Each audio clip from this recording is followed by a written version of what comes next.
আসসালামু আলাইকুম বন্ধুরা, welcome to college computer academy.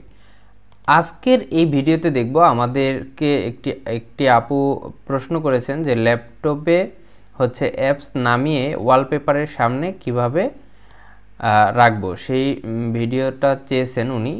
অর্থাৎ উনি বোঝাতে চেয়েছেন যে আমরা যখন কোনো সফটওয়্যার ইনস্টল করে আমরা কিভাবে হচ্ছে এই ডেস্কটপের সামনে এনে রাখবো। অনেক সময় দেখা যায় আমাদের সফটওয়্যার ইনস্টল করার পর আমাদের এই ডেস্কটপে থাকে না। সাপোজ ধরুন আমরা যদি হচ্ছে এই অ্যাডোবি ফটোশপ সফটওয়্যারটা আমরা হচ্ছে ইনস্টল করেছি ধরুন সাপোজ, কিন্তু আমাদের এই ডেস্কটপে অ্যাডোবি ফটোশপ সফটওয়্যারের আইকনটা নেই। আমরা এটা কিভাবে ডেস্কটপে আনবো উনি হচ্ছে এটাই জানতে চেয়েছেন। তো এটা করার জন্য আপনি কি করবেন, জাস্ট আপনার সার্চ বারে আসবেন অথবা আপনার এখানে দেখবেন স্টার্ট মেনু আছে, স্টার্ট মেনুতে আসবেন, দেখবেন অ্যাডোবি ফটোশপ আপনি যে ইনস্টল করেছেন এই সফটওয়্যারটা কিন্তু এখানে চলে আসবে। যখন আপনি কোনো সফটওয়্যার ইনস্টল করবেন সেটা হচ্ছে আপনার স্টার্ট মেনুতে চলে আসবে।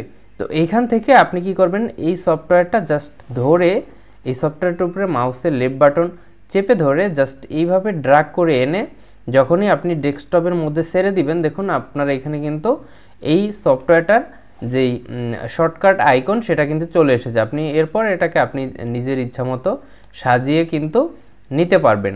এইভাবে হচ্ছে আপনি যে কোনো সফটওয়্যার চাইলে, যেমন হচ্ছে আমরা মজিলা ফায়ারবক্সটা হচ্ছে এখান থেকে ডিলিট করে দিচ্ছি। আমরা এখন কি করব, এখানে ফায়ারবক্সটা ইনস্টল করা আছে, আমরা এটার আইকনটা আনবো। এই জন্য আমরা কি করব, আমরা চলে যাব ফায়ারবক্সের উপরে, এরপর জাস্ট এটাকে আমরা এখানে এনে ছেড়ে দিলেই আমাদের ফায়ারফক্স সফটওয়্যারটা এখানে কিন্তু চলে আসবে। তো এইভাবে আপনি যে কোনো সফটওয়্যার ইনস্টল করার পর কিন্তু আপনার ডেস্কটপে এনে রাখতে পারবেন। তো আশা করি আপু আপনার প্রশ্নের উত্তর পেয়েছেন এবং ভালোভাবে বুঝতে পেরেছেন।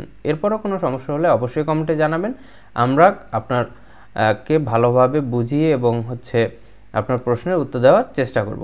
তো আজ এই পর্যন্তই, আল্লাহ হাফেজ।